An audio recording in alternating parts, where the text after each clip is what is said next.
Hi everyone! Yes!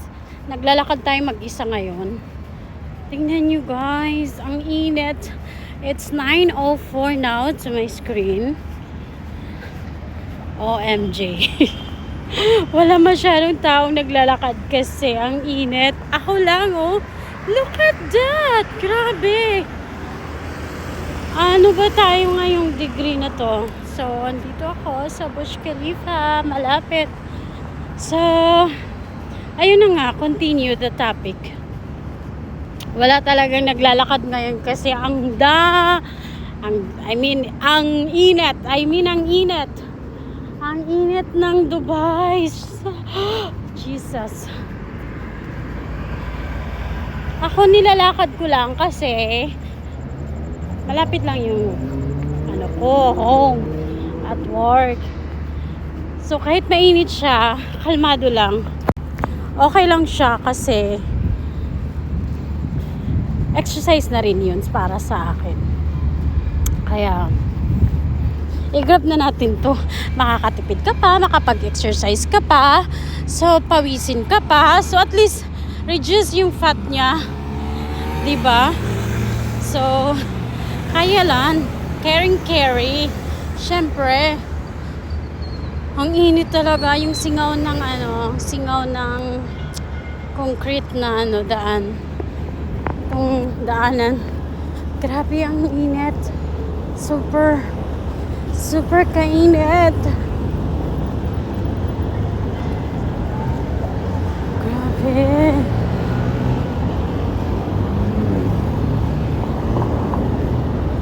My gosh.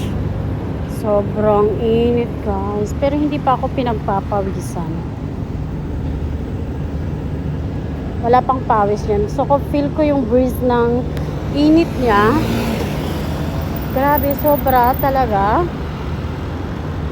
So hindi tayo nakapag-straight ng hair ngayon dahil bagong ligo tayo. I just let my hair like this. So kahit pa paano, fresh naman kahit pa paano. So grabe guys, ang init, pero pagpapawisan na ako nito sa totoo lang.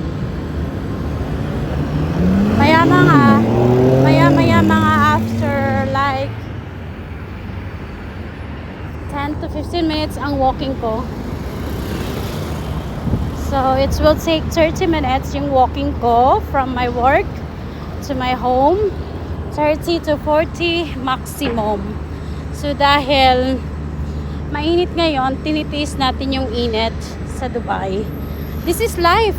Ini-enjoy mo nga yung cold dito eh. Ano pa kaya yung init? I-enjoy mo na rin yung init. Andito ka na eh. So ganun lang yun. You need to accept the reality of life, that there's something cold sometimes and sometimes there's a hot. So you have to do is to accept what is really the reality, what is really the feelings, or what is really you feel it, you know. So yun na nga. So suka dyan. So yun na nga, share ko lang naman. Kaya yung building ko, malapit na siyang matapos. From Burj Khalifa view. O, diba? Yung building ko, tagal naman ito matapos. Excited na ako makita yung finishing niya, yung outcome. Stay put ka lang dyan. Babalikan kita. Diba? So, yun na nga. Yung guy na yun, nag-stop siya, tinignan niya ako. Di siguro, ganito dito sa Dubai, if someone's interesting to you, they will follow you, kasi naka-car sila eh. Pero nasa sayo na yun, if you are really easy to get your number, or whatever, what is it? You know already what is that. So I don't have to explain to you guys Lalo na sa mga babae, magaganda, mga sexy, na naglalakad sa mainit na weather.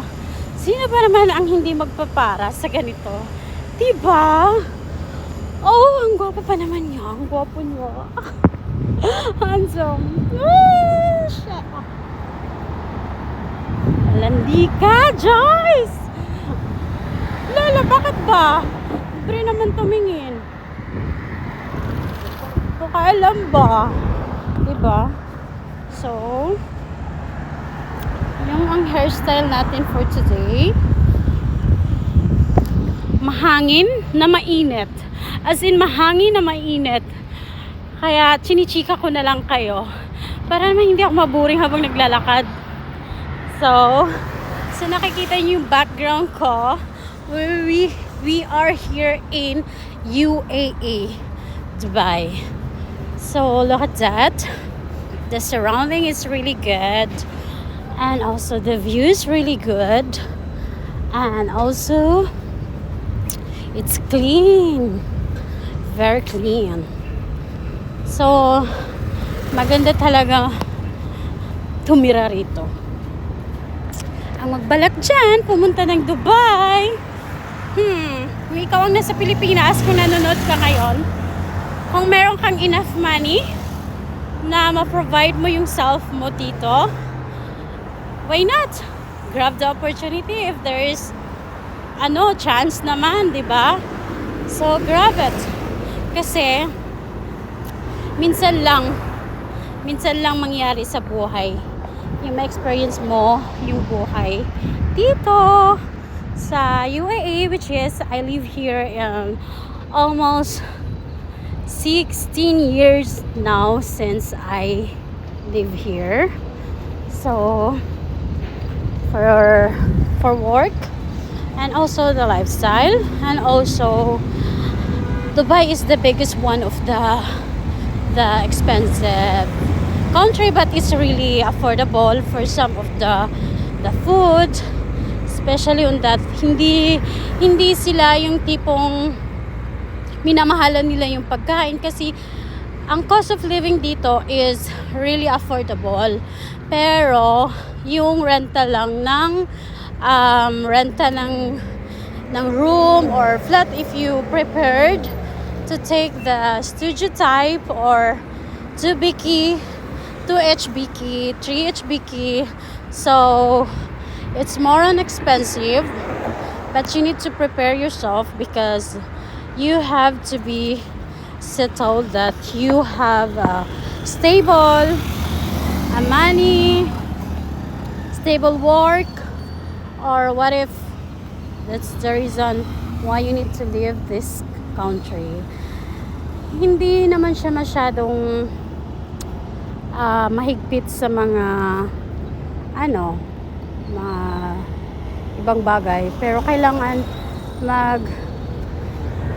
ka talaga focus ka sa sarili mo, kasi ang Dubai napakaganda at isa itong country na you can learn more lesson, yung lesson na hindi mo makakalimutan yung mga experience, but it's depend on you, it's depend on you kung prepared ka na masaktan, prepared ka na mawalan, prepared ka na lumaban, o prepared ka na talagang mag-isa sa buhay. So bet it.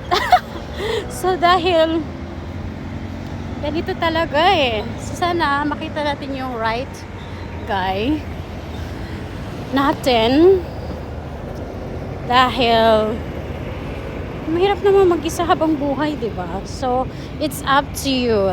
This is your lifestyle, this is your life, this is your choice, this is your what we call that,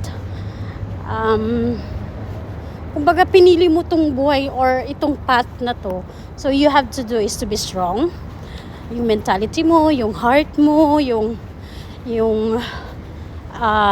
health mo, kasi kung mahina ka, wag ka na lang pumunta ng Dubai, okay? Wag ka na lang pumunta ng Dubai kung mahina ang loob mo.